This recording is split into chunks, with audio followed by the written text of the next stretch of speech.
انت بتفكري في حد انت سبتيه ومشيتي من العلاقة معاه لانك انت حاسة ان الشخص ده ممكن يكون انت اديتيله في العلاقة قوي مشاعر او اهتمام، ولكن العلاقة دي ما عادتش عليكي بمنفعة او ما عادش عليكي باللي انت عايزاه او عايز توصلي له. ممكن تكوني انت كنت داخلة العلاقة دي بغرض استقرار، بغرض ان الشخص ده ياخد معاكي خطوة، بغرض ان الشخص ده يتقرب منك، لاني انا شايفة في طاقتك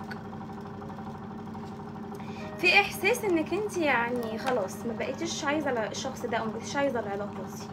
لان انا ظاهر لي في طاقه الشخص ده هو عمال يفكر فيكي بينه وبين نفسه من بعيد لبعيد. الشخص اللي حاضر معايا في الطاقه ده، الشخص ده بيفكر فيكي من بعيد لبعيد. ظاهر لي في طاقته ان هو يعني محتاج جدا للتفاهم بينك وبينه، لان واضح في سوء فهم حصل، في مشكله، اكتشفتي حاجه من طرفه، في حاجه وصلت لك من طرف الشخص ده. ممكن احساس ان هو مطنش مشاعرك، لانه فعليا ظاهر لي في طاقه ان هو مسيطر على مشاعره جدا، بيسيطر جدا على نوايا ناحيتك، مش عايز يقولك ان هو بيحبك، او مش عايز يقولك ان هو عايز يكون في ما بينكم رجوع، او يكون في ما بينكم ارتباط، او يكون في ما بينكم علاقه. الشخص ده لحد الان انت حاسه منه بخوف، خايفه تقربي. لبعضكم في الطاقه دي انا شايفه كمان ممكن تكونوا يعني اتعرفتوا على بعض عن طريق اماكن مشتركه، ممكن تكوني عرفتيه في نادي، ممكن تكوني عرفتيه في مول، ممكن تكوني عرفتيه بالصدفه في حاجه، في شغل، في حاجه جمعتك انتي والشخص ده، لاني شايفه ان الشخص ده يعني عنده مشاعر قويه ناحيتك، بيحبك قوي. ممكن كمان تكون ميديا، مهم حاجه انتوا الاتنين كنتوا فيها سوا،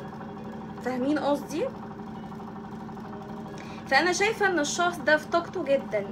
بيفكر فيكي وعايز ان هو يرسم معاكي العلاقه، بس حاسس ان الوقت ما بينكم فات او ما بقاش في وقت، او انك انت خلاص قررتي تعملي بلوك او طنشتيه، او بالفعل ما بقيتيش تقربي منه. في حاجه عملتيها خلت الشخص ده حاسس ان هو خسرك، او حاسه ان هو خسرك، او حاسه ان هو يعني ما اداكيش فرصه انك انت حتى تفضلي مستنيه زي الاول. فاكتبي لي تحت في الكومنت، ممكن عشان طرف تالت.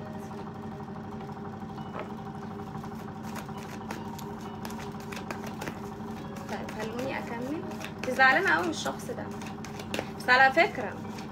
الحاجه اللي مزعلاكي في حياه الشخص ده حاجتين، اولهم هو علاقه ثلاثيه، اولهم علاقه ثلاثيه ويليها تغييره معاكي، لان انا ظاهر لي في طاقه الشخص ده انه قاعد متضايق قوي، ان هو مزعلك، ان هو خلاكي انك انت قلبك اتقفل من ناحيته، ما بقيتش عايزه تكلميه، ما بقيتش عايزه تتواصلي معاه زي الاول، لاني واضح لي في طاقته ان هو شايل همك وشايل هم العلاقه وشايفه في الطاقه بتاعته ان هو منجذب لك قوي. يعني واضح لي في الطاقه انه بيقعد يفكر فيكي كده بينه وبين نفسه، انك انت يعني من ساعة ما دخلت حياته غيرتي له كل حاجة في تفكيره وفي مشاعره. يعني شايفاه ان هو يعني مش همه كل العلاقات اللي حواليه او كل الناس اللي بتحاول تتقرب منه، يعني واضح لي ان ده صاحب منصب او حد مثير، حد ممكن بالفعل يعني شكلا جميل قوي، لان ظاهر لي في طاقته ان هو ما عندوش رغبة تجاه حد غير لك انتي. دي طاقته،